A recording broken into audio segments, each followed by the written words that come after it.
اللہ رب العالمین الصلاۃ والسلام علی سید الانبیاء والمرسلین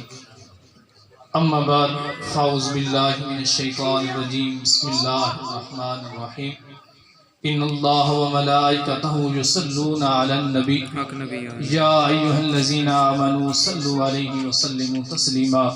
پڑھیے الصلاۃ والسلام علیک یا سیدی یا رسول اللہ وعلى آلك وأصحابك يا سيدي يا محبوب اللہ۔ اسٹیج کی زینت قبلہ شاہ صاحب، جمیع استاذہ کرام اور سمعین عزیت شام، آج آپ احباب کے سامنے جو میری گفتگو کا موضوع ہے کہ حضرت خدیجہ الکبریٰ رضی اللہ تعالی عنہا آپ نے حضور کا ذکر کیسے سنا اور پھر آقا علیہ السلام سے کیسے متاثر ہوئیں۔ تاریخ کی کتب کے اندر آتا ہے کہ عرب کے اندر عورتوں کے لیے سال کے اندر ایک دن مخصوص تھا کہ وہ حرم کعبہ کے قریب اکٹھی ہوا کرتی تھی اور وہاں کسی بھی مرد کو جانے کی اجازت نہ تھی۔ تو وہ میلہ منعقد تھا، تمام عرب کی عورتیں وہاں جمع تھی کہ وہاں سے ایک یہودی تورات جاننے والا گزرا اور بیبیوں سے مخاطب ہو کر کہنے لگا کہ اے بیبیوں، میں جانتا ہوں کہ یہاں آنا تمہیں ناگوار گزرا ہے، لیکن میں نے تورات پڑھی ہے، میں تورات کا علم رکھتا ہوں اور میں نے تورات کے اندر یہ بات پڑھی ہے کہ ان قریب مکہ کی سرزمین پہ نبی آخر الزمان کا ظہور ہوگا اور وہ بیوی، وہ عورت بڑی خوش نصیب ہوگی جو ان کے عقد میں آئے گی، ان کے نکاح میں آئے گی۔ حضرت خدیجہ الکبریٰ فرماتی ہیں کہ میں اس مجمع کے اندر موجود تھی، میں نے بھی یہ بات سنی۔ باقی بیویوں نے اسے جھڑک کر وہاں سے جانے کے لیے کہا، میں نے اس کی بات کو اپنے پلے کے ساتھ باندھ لیا، ذہن کے اندر محفوظ کر لیا اور پھر میں رب ذوالجلال سے دن رات دعائیں مانگتی کہ یا باری تعالیٰ میرا یہ نصیب ہو جائے کہ اس نبی آخر الزمان کے عقد میں آ جاؤں۔ سبحان اللہ۔ تو پھر رفتہ رفتہ ٹائم گزرتا گیا تو حضرت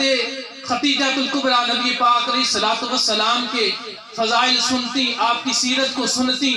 آپ کی تعریف سنتی کہ مکہ کے اندر ایسا نوجوان، ایسا پاک باز، ایسا صادق اور امین کوئی بھی نہیں ہے۔ تو حضرت اماں خدیجہ الکبریٰ رضی اللہ تعالی عنہا آپ فرماتی ہیں کہ میں نبی پاک صلی اللہ علیہ وسلم کی گرویدہ ہو گئی اور پھر نبی پاک علیہ السلام کے چچا ابو طالب، آپ نے نبی پاک علیہ السلام سے فرمایا کہ آپ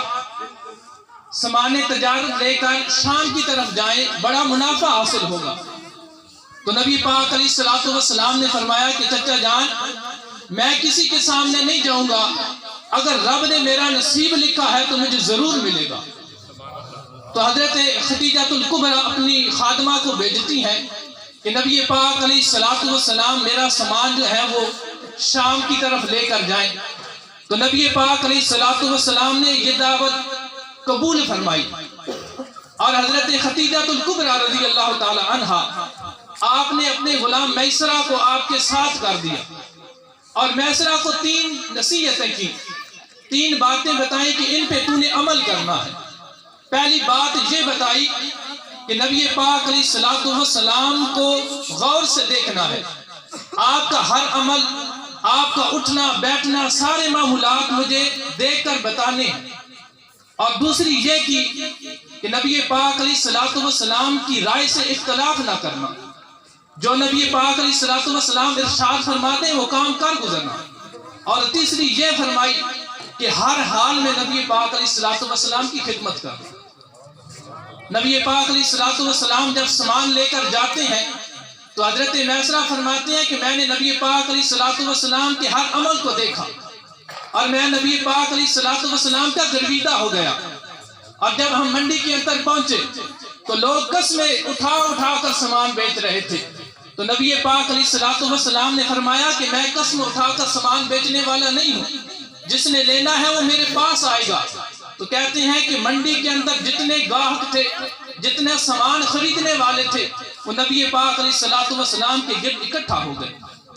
اور ہمیں اس سفر سے، اس تجارت سے اتنا فائدہ حاصل ہوا کہ میں نے ساری زندگی تجارت کے اندر گزار دی تھی، اتنا نفع میں نے کبھی نہیں دیکھا۔ تو یہ نبی پاک علیہ الصلوۃ والسلام اس طرح حضرت خدیجہ الکبریٰ رضی اللہ تعالی عنہا، آپ نے نبی پاک علیہ الصلوۃ والسلام کا ذکر سنا اور نبی پاک علیہ الصلوۃ والسلام کی گرویدہ ہو گئی۔ سمیع عزیز احتشام دعا ہے کہ رب ذوالجلال ہمیں آقا علیہ الصلوۃ والسلام کی سیرت پر عمل کرنے کی توفیق عطا فرمائے۔